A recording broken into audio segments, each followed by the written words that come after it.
नमस्कार, मैं राहुल कठेरिया। आज हमारी चर्चा होगी 4 राज्यों के विधानसभा के चुनावों को लेकर। जैसा कि हरियाणा में और जम्मू कश्मीर में चुनावों की घोषणा हो चुकी है, उसके बाद महाराष्ट्र और झारखंड में चुनाव होना है। तो इन 4 राज्यों के विधानसभा के चुनाव में स्थिति क्या होने वाली है? क्या कांग्रेस और बीजेपी में कांटे की टक्कर होगी? क्या कांग्रेस 4-0 से क्लीन स्वीप कर देगी या 3-1 से स्थिति होने वाली है? क्योंकि देखिए, जमीन पर आप 4 राज्यों के उठाकर धरातल पर स्थिति देखिए तो इंडिया गठबंधन या यूं कहें कांग्रेस मजबूत स्थिति में है। शुरुआत हरियाणा से कर लेते हैं। तो हरियाणा कांग्रेस में इस वक्त बेहद मजबूत स्थिति में है, क्योंकि भूपेंद्र हुड्डा जी और कुमारी शैलजा जी का जो गुट है अब एकजुट हो चुका है। अंदरूनी खबर मैं आपको बता रहा हूं कि जो भूपेंद्र सिंह हुड्डा जी, कुमारी शैलजा जी और रणदीप सिंह सुरजेवाला जी कुछ समय पहले तक बातचीत तक नहीं करते थे, अब एक दूसरे से बातचीत करते हैं। कुछ मुद्दों को लेकर आपस में एक दूसरे से राय भी लेते हैं। तो ये कहीं ना कहीं कांग्रेस के लिए एक सुखद स्थिति है और इसका कांग्रेस को हरियाणा में होने वाले विधानसभा के चुनाव में लाभ भी मिल सकता है और मिलेगा भी। मेरा व्यक्तिगत मानना यह है, क्योंकि जमीन पर ये कांग्रेस के लिए फायदेमंद स्थिति है। दूसरा, भारतीय जनता पार्टी के लिए स्थिति ये है हरियाणा में कि देखिए, 10 साल से सरकार है तो एंटी इनकम्बेंसी है पहले तो, और दूसरा, खट्टर साहब जब तक वहां के मुख्यमंत्री रहे तो उन्होंने बीजेपी की लुटिया ही डूबे दी, और जो वर्तमान में मुख्यमंत्री साहब हैं उनकी कोई इतनी खास लोकप्रियता है नहीं। तो ये चीजें कहीं ना कहीं हरियाणा में तो मुझे लगता है कि कांग्रेस का पलड़ा भारी है बजाय भारतीय जनता पार्टी के ऊपर। बात जम्मू कश्मीर की अगर कर लें तो जम्मू कश्मीर में स्थिति यह है कि देखिए, इंडिया गठबंधन यानी कि कांग्रेस और नेशनल कॉन्फ्रेंस, इनका गठबंधन तय है और लगभग खबर ऐसी है कि इनकी सीटों का भी बंटवारा लगभग हो चुका है। ऑफिशियल अनाउंसमेंट अभी नहीं हुआ है। ऐसे में अगर ये दोनों मिलकर चुनाव लड़ते तो जाहिर सी बात है कि ये क्लियर है, बिल्कुल कंफर्म है कि जम्मू कश्मीर में कांग्रेस और नेशनल कॉन्फ्रेंस मिलकर सरकार बना लेगी। पीडीपी का इस वक्त वहां पर कोई खास मजबूत स्थिति नहीं है, क्योंकि पिछला लोकसभा का चुनाव आप उठाकर देख लीजिए तो पीडीपी का कोई बेहतर प्रदर्शन नहीं रहा। भारतीय जनता पार्टी के लिए कश्मीर संभाग में तो ये स्थिति है कि 24 के लोकसभा के चुनाव में उन्होंने अपना प्रत्याशी तक नहीं उतार पाया।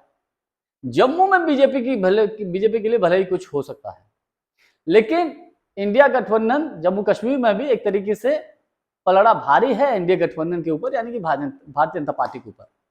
अब बात कर लेते हैं महाराष्ट्र की।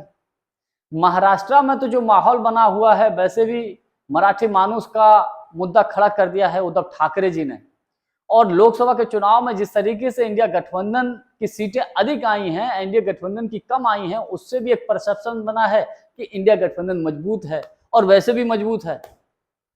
तो और इधर उद्धव ठाकरे जी ने खुलकर मंच से ये अनाउंस कर दिया है कि कोई जरूरी नहीं कि मैं मुख्यमंत्री बनूं, आप किसी को भी मुख्यमंत्री का चेहरा बना दीजिए, मेरा सपोर्ट होगा। यानी कि ये बात कहीं ना कहीं इस बात को दर्शाती है कि इंडिया गठबंधन एकजुट है और एकजुट होकर मजबूती के साथ चुनाव लड़ेगा।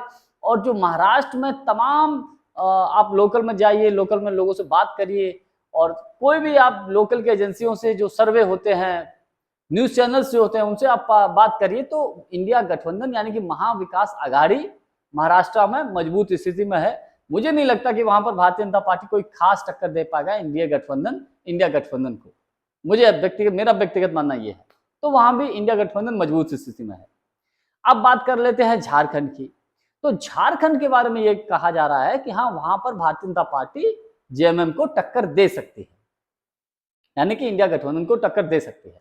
अभी हाल का लोकसभा का जो चुनाव हुआ था, उस लोकसभा के चुनाव में जेएमएम को उतनी सीटें नहीं आई और कोई खास अच्छा बेहतर प्रदर्शन जेएमएम का नहीं रहा। तो इसलिए लोग बोल रहे हैं, बीजेपी के लोग भी बोल रहे हैं कि भैया बीजेपी वहां मजबूत स्थिति में है। लेकिन मेरा व्यक्तिगत मानना यह है, जिस तरीके से हेमंत सोरेन को जेल भेजा गया और जेल से उनकी जब वापसी हुई, वापसी होने के बाद आदिवासी के एक मुस्त सर्वमान्य नेता अगर कोई इस वक्त बना हुआ है तो हेमंत सोरेन जी हैं। और मुझे ऐसा लगता है कि झारखंड में जब विधानसभा का चुनाव होगा, मेरा व्यक्तिगत मानना यह है कि झारखंड में भी जेएमएम या यूं कहें कांग्रेस, जेएमएम, आरजेडी मिलकर चुनाव लड़ेंगे। इंडिया गठबंधन मजबूत स्थिति में है, कांटे की टक्कर देखने को मिल सकती है।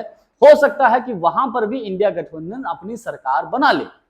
तो कुल मिलाकर अगर देखा जाए तो मैं ये मानता हूं कि 4-0 से इन 4 राज्यों के विधानसभा के चुनाव में कांग्रेस क्लीन स्वीप करने वाली है। हो सकता है कि एक राज्य कोई भारतीय जनता पार्टी के पास चला जाए, जिसमें संभावना झारखंड की है। तो ये मेरा अपना व्यक्तिगत अनुमान है आज की चर्चा का।